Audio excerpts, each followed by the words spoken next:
Meghan Kelly perd des abonnés après avoir annoncé qu'elle soutient totalement l'électorat musulman auprès du public musulman. Les gars, que c'est tellement pathétique quand les adultes dans le milieu des médias oublient que l'Internet, lui, se souvient de tout. Vous vous souviendrez comment Meghan Kelly avait une position très ferme il y a seulement quelques mois, disant que nous devions lutter contre la prise de contrôle islamique. Et pourtant, soudainement, maintenant, elle le célèbre. Oh là là, c'est écœurant. Je veux dire, regardez ça une seconde. Ça vient de Nate Livingstone, Milk Bar TV. Est-ce une coïncidence que Meghan Kelly perde en moyenne 1000 abonnés par jour, soit une baisse de 30 000 au cours du dernier mois? Et maintenant, soudainement, elle a une nouvelle affection pour l'islam et son public important. Non, ce n'est pas une surprise, parce que ces gens n'ont pas de morale. Ils ne se soucient littéralement que de leur audience. Et ils s'en rendent compte maintenant. Le mieux que tu puisses faire, c'est rejoindre cette secte de gauchistes se disant de droite, qui est là dehors à faire la promotion et à flatter les islamistes parce qu'ils comprennent que les islamistes sont nombreux et que les islamistes adorent toute personne qui dit simplement l'islam, c'est incroyable. Et donc ils changent de stratégie et de tactique. Et honnêtement, c'est pathétique. Elle réussit toujours à rendre Israël responsable, affirmant que c'est un problème israélien et que les Juifs l'ont manipulé. Découvrons ce qui se passe, car franchement, c'est du grand n'importe quoi. Bienvenue dans The Pushback, je suis Merake, votre animatrice. Assurez-vous de vous abonner, mais surtout de partager cette vidéo pour qu'on puisse faire passer le message, pour que les gens arrêtent de faire confiance à cette femme psychotique. Je n'ai tout simplement pas d'autres mots pour la décrire à ce stade. Et comme je n'ai pas les mots, j'ai pensé reprendre les réflexions brillantes de Dave Rubin à ce sujet. Je veux vraiment faire attention à mes propos ici. Quelle sale conne sournoise et malveillante elle est devenue, et oui, Dave a raison. Alors regardons cette vidéo qui affole tout le monde et rappelons-nous ce que Meghan Kelly défendait il y a seulement quelques mois, avant qu'elle ne commence à perdre des spectateurs au profit de psychopathes. Une fois qu'il a dit qu'il était désolé d'avoir soutenu Trump, il a exprimé ses regrets et il sent qu'il doit se racheter. Et son émission se porte bien. Ce n'est pas comme s'il manquait d'audience, mais je pense qu'il comprend qu'il pourrait y avoir de nouveaux auditeurs ici. Tu sais, il est devenu vraiment, vraiment populaire ces derniers temps.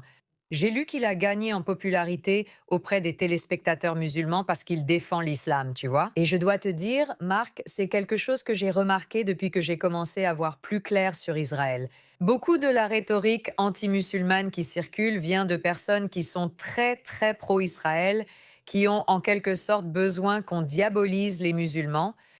J'ai récemment réfléchi à ma rhétorique pour me demander, ai-je été manipulée? Je veux éviter d'être manipulée. Mais il attire de nombreux spectateurs musulmans et beaucoup de jeunes hommes le suivent, j'en suis certaine.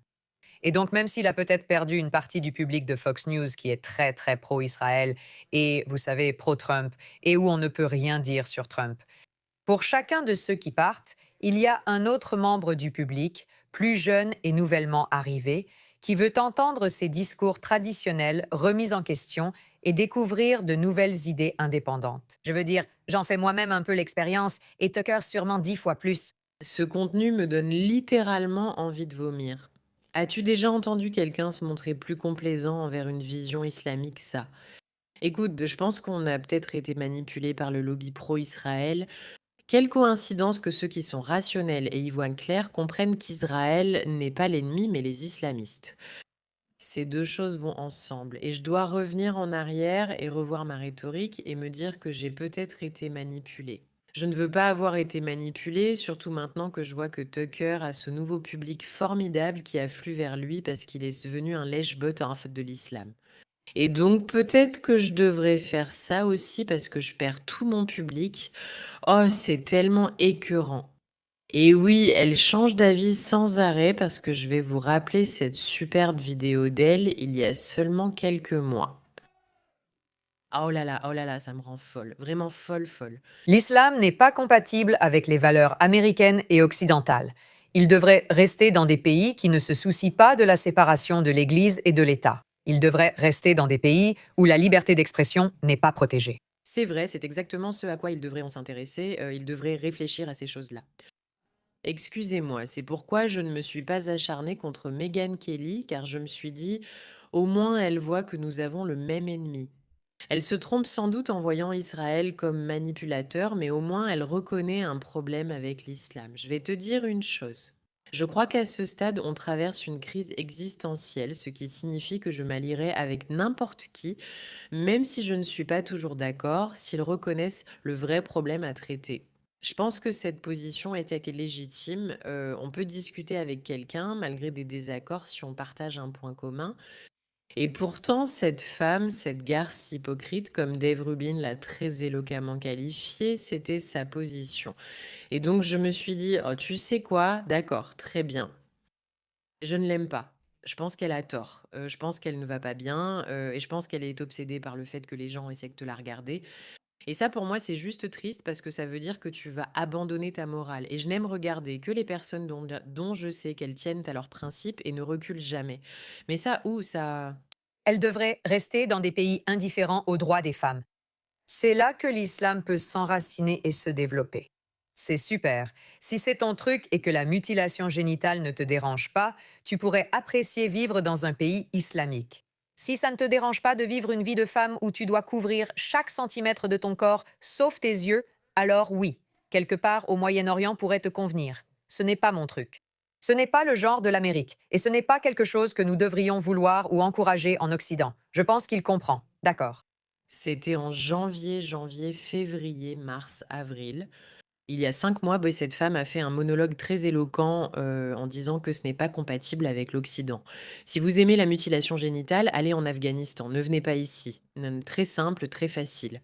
Nous étions tous là à admettre, «Mégane, tu es horrible, mais tu as raison». Maintenant, un rappel de ce sur quoi elle a changé d'avis en 5 mois, encore une fois, dans le contexte où elle perd littéralement 1000 abonnés par jour. Il y a peut-être de nouveaux auditeurs ici, vous savez, il est devenu très très populaire ces derniers temps. Je le vois chez les spectateurs musulmans parce qu'il a défendu l'islam, vous voyez. Et je dois te dire, Marc, c'est quelque chose que j'ai remarqué depuis que j'ai commencé à voir plus clair sur Israël. Qu'une grande partie de la rhétorique anti-musulmane qui circule vient de personnes qui sont très très pro-Israël, qui ont en quelque sorte besoin que nous les diabolisions. J'ai récemment réfléchi à ma rhétorique pour vérifier si j'étais manipulée. Je veux être sûre de ne pas l'être. L'islamophobie, ça n'existe pas. Non seulement vous pouvez craindre l'islam, mais c'est aussi votre devoir de chrétienne de vous y opposer. Il attire de plus en plus de spectateurs musulmans. Et donc, même s'il a peut-être perdu une partie du public de Fox News qui est très très pro-Israël et vous savez, pro-Trump et où on ne peut rien dire sur Trump, pour chaque personne qui part, il y a un nouveau membre du public, plus jeune, qui veut entendre ces discours traditionnels remis en question et découvrir de nouvelles idées indépendantes. Je veux dire, j'en fais moi-même un peu l'expérience. Ce n'est pas conforme aux valeurs occidentales ou américaines. Vous ne devriez donc avoir aucun problème à vous opposer à l'islam. C'est une flatterie tellement écœurante, révoltante et humiliante envers l'électorat islamiste, en espérant, en espérant que si elle fait simplement comme Tucker Carlson et dit Salut, salut, oui, venez me regarder, je suis tellement anorexique, vous feriez mieux de me regarder tout le monde, venez, je suis belle. J'ai le visage maquillé et je perds des abonnés. Je vais donc faire comme Tucker, vous flatter.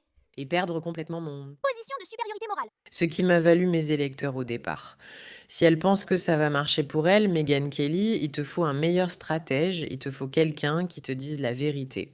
Et à tous ces imbéciles absolus qui disent nous remarquons que la rhétorique anti-islam vient du lobby pro-Israël. C'est comme, oui, parce que le lobby pro-Israël a les yeux ouverts et ils peuvent avoir ce qui se passe quand on permet une prise de contrôle islamique. Vous avez des massacres et nous n'aimons pas les massacres. Alors peut-être que nous prévenons les gens, Salut. faites attention. Le massacre arrive chez vous. Parce que croyez-le ou non, il y a des gens qui accordent plus de valeur à certaines choses qu'à leur audience. Qui pensent qu'empêcher que des gens soient assassinés ou mutilés est peut-être plus important que de perdre des abonnés. Oh oui. Et je parle bien sûr de personnes comme Ben Shapiro et de ceux qui prennent position. Évidemment, Ben Shapiro publie, il cherche à obtenir des clics et il poste ça, n'est-ce pas? Va chercher ses clics. Meghan Kelly réplique, pensant être maligne, tu n'as pas une entreprise à sauver. Eh bien non, Meghan Kelly, il semble que ce soit toi qui as besoin d'être sauvée et c'est incroyablement malheureux. Rappelle-toi, rappelle-toi, une américaine blonde et célèbre. Tu sais ce que les islamistes feraient à une femme comme ça? Sais-tu ce qui arriverait à Meghan Kelly lors d'une manifestation en Égypte? Tu le sais bien. Et c'est embarrassant et méprisable d'être quelqu'un qui, de façon si transparente, cherche simplement à attirer un public islamiste sur sa chaîne. En tout cas, eh bien, c'était vraiment une mauvaise décision de sa part. Et si ce n'est pas encore clair où elle se situe réellement maintenant, je pense que nous sommes tous à peu près sur la même longueur d'onde. Merci de votre attention à ce sujet.